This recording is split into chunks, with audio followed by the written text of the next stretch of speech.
देखिए हर खबर यहीं पर। सब्सक्राइब कीजिए TV9 भारतवर्ष। उत्तर प्रदेश में कोरोना के 2645 मामले सामने आए। वहीं उत्तराखंड में अब तक 60 लोग मिले कोरोना पॉजिटिव। शहीद कर्नल आशुतोष शर्मा के परिवार को सीएम योगी ने दी 50 लाख की आर्थिक सहायता। और लॉकडाउन तोड़ने पर विधायक अमन मणि त्रिपाठी हुए गिरफ्तार। देखिए यूपी उत्तराखंड की बड़ी खबरें न्यूज़ टॉप 9 उत्तर प्रदेश उत्तराखंड।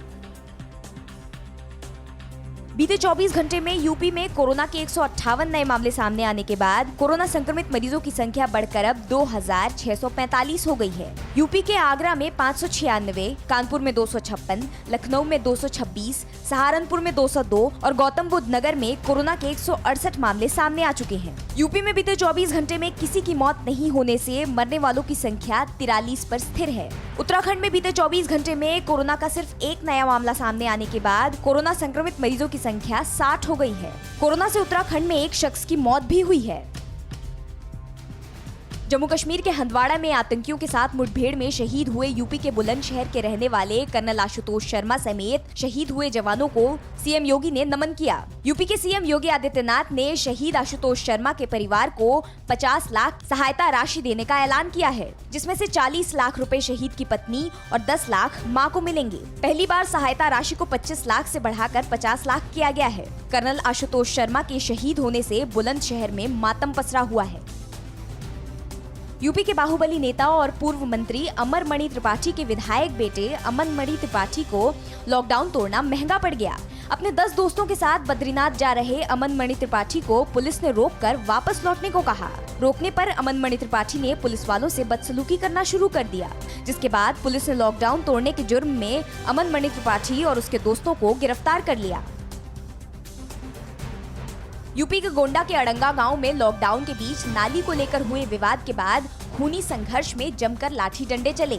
मारपीट की पूरी वारदात कैमरे में रिकॉर्ड हो गई। आपस में भिड़े दोनों पक्षों के लोग लाठी डंडा लेकर एक दूसरे पर टूट पड़े, जिसमें 7 लोग गंभीर रूप से घायल हो गए। मौके पर पहुंची पुलिस ने विवाद खत्म कराने के बाद दोनों पक्षों के 7 लोगों पर मामला दर्ज कर 4 लोगों को गिरफ्तार कर लिया है। लॉकडाउन के बीच गौतम बुद्ध नगर के ग्रेटर नोएडा में रहने वाले 7 साल के मासूम बच्चे के घर वालों ने ट्विटर पर केक भेजने की गुजारिश की। तब बिसरख थाने के एसएचओ खुद केक लेकर बच्चे के बर्थडे पर केक काटने की ख्वाहिश पूरी करने पहुंच गए। ग्रेटर नोएडा एक्सटेंशन के वेदांतम सोसाइटी में केक लेकर पहुंचे पुलिस वालों के साथ बच्चे ने केक काटकर अपने परिवार के साथ धूमधाम से जन्मदिन मनाया। लॉकडाउन पर जन्मदिन में केक नहीं आने से मायूस हुए बच्चे की केक देखकर खुशी का ठिकाना नहीं था।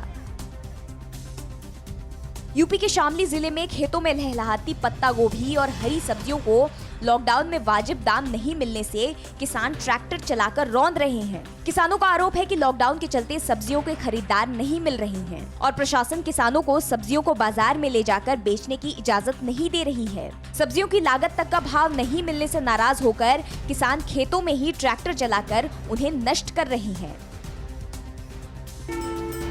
अयोध्या की मेयर ऋषिकेश उपाध्याय, नगर आयुक्त डॉक्टर अनिल शुक्ला ने अयोध्या के श्री राम की पौड़ी पर नगर निगम अयोध्या के कोरोना वॉरियर्स और सफाई कर्मियों पर फूलों की बारिश कर आरती उतारी और राहत सामग्री के साथ मास्क और गमछा देकर सम्मानित किया। तो लखनऊ में भी तालियों की गड़गड़ाहट के बीच शंख बजाकर और फूलों की बारिश कर कोरोना वॉरियर्स, सुरक्षा कर्मियों और सफाई कर्मियों का शानदार स्वागत किया गया। सफाई कर्मियों को dinner set, ration kit, mask, gloves और नगद राशि बांटी गई।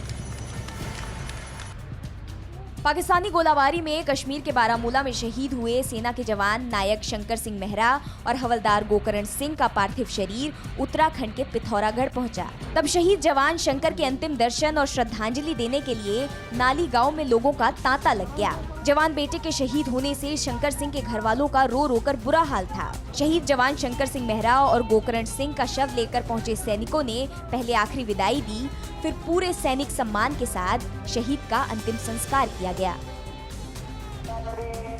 गुजरात के साबरमती से 1200 प्रवासियों को लेकर श्रमिक स्पेशल ट्रेन जैसे ही यूपी के कानपुर सेंट्रल स्टेशन पहुंची तो लोगों की खुशी का ठिकाना नहीं रहा। वहीं गुजरात के अहमदाबाद से सैकड़ों प्रवासी मजदूरों और छात्रों को लेकर स्पेशल ट्रेन आगरा पहुंची। वहीं गौतम बुद्ध नगर में 51 बसों को सैनिटाइज करने के बाद 1200 छात्रों को पर्सनल डिस्टेंसिंग का ध्यान रखते हुए उनके घरों के लिए रवाना किया गया तो छात्रों की खुशी का ठिकाना नहीं रहा। परवाह देश की। सोमवार से शुक्रवार रात 10 बजे TV9 भारतवर्ष पर।